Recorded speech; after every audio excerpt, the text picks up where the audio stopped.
Hmm.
Just taking a video of Fort Stanton. Fort Stanton, New Mexico. It's quite big.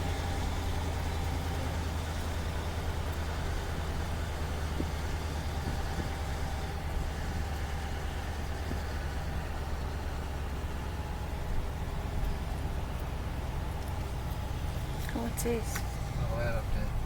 Oh.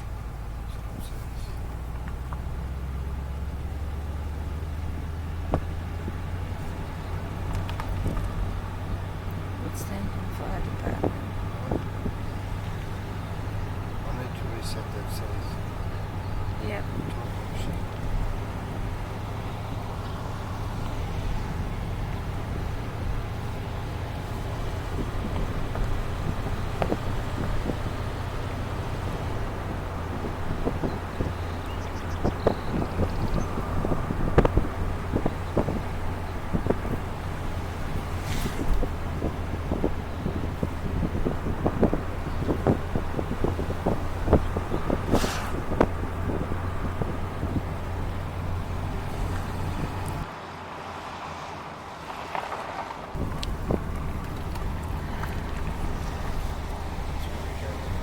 Yeah.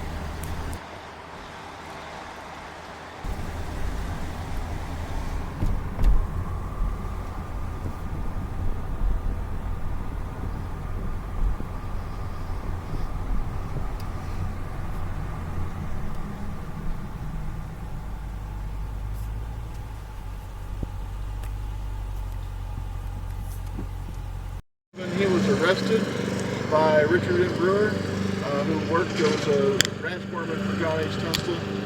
But a lot of Tunstall stock was being stolen, and Sheriff at the time, William Brady, didn't necessarily want to do anything about it himself. So McSween and Tunstall basically harassed him until he agreed to appoint Brewer, which he did on the 1st of October. Went out and he was able to arrest such people as Jesse Owens and several others. We don't necessarily have Billy by name at this time. However, he was, and we do know that he was jailed in what was Pitt Jail. It was the first jail that was special built for Lincoln County.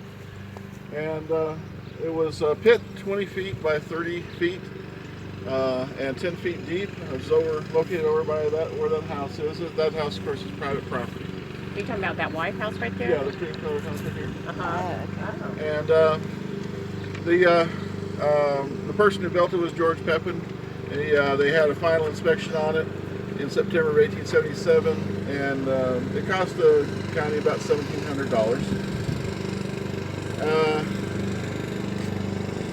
So he was one of the first prisoners in that jail. Now Tunstall knew that the men that had been captured by Brewer were the people who had stolen his stock. Some of it this way. The second half of Garrett's book, the biography of Billy that was published in Santa Fe in 1882, is more accurate because it's what Garrett knew personally, and he was less inclined to exaggerate or elaborate. The building we're standing in front of is the Montano store. You can also see the next sign down, the pink and blue, the Casa de Patron. That would have been the home of Juan Patron, and this would have been the home of Jose Francisco Montano, his wife Josefa Lopez. Josefa grew up over there in what is now the Luna House behind the yellow sign there. Anyway, the federal government had just passed an act, a law that said that federal troops could not intervene in local affairs without presidential permission, basically, or some other reasons. And but he owed money to the House, and so when James Dolan called, he came. When he pointed that cannon at this building, again saying all the time that he was just here to protect women and children and be neutral, he basically forced the men that were in here to go out the back doors and try to head down that way to the Ellis place. There were another 20 men or so down at the Ellis place. And from there on back home to military man. He'd been in the Civil War. He understood this better than probably anybody in town. So he knew exactly what he was doing. And he wasn't being neutral at all. But he did what he did. Now, at that point, basically you have, that's about noon, just before noon on the 19th. And the Murphy people are then able to go down to the McSween house and surround it and concentrate their forces there. We'll pick up the story when we get down. And another that was no longer standing behind here. This is their business. And that was their business. They had two halls. One was a store and one was a saloon. That way we could close the store and keep the saloon open. And the saloon was closest to us. There's a chimney we can't see from where we're at. I should have pointed it out before, but it was kind of drowning me out. And that chimney is where the door would have been. Considered a turkey. Really, they would call it the minister to the Ottoman Empire at the time. And he thought he'd sort of settled the Lincoln County War fairly quickly, and that made him look good. And then Chapman gets killed, and that makes him look bad. So he comes down here personally. He's closely associated with Patron because he's had patrons for him, a local.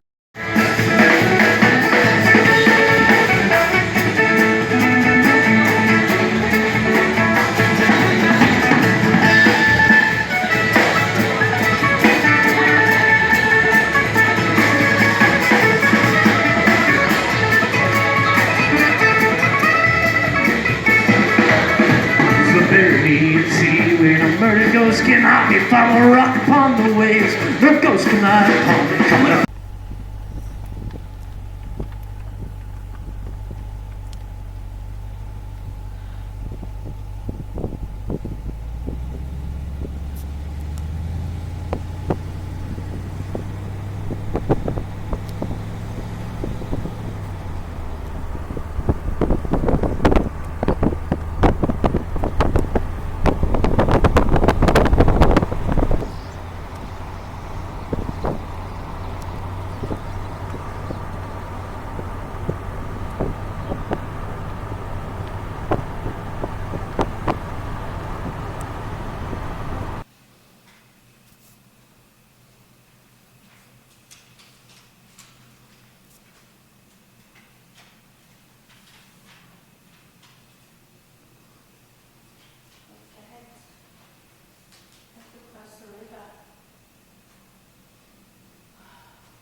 for the bottom.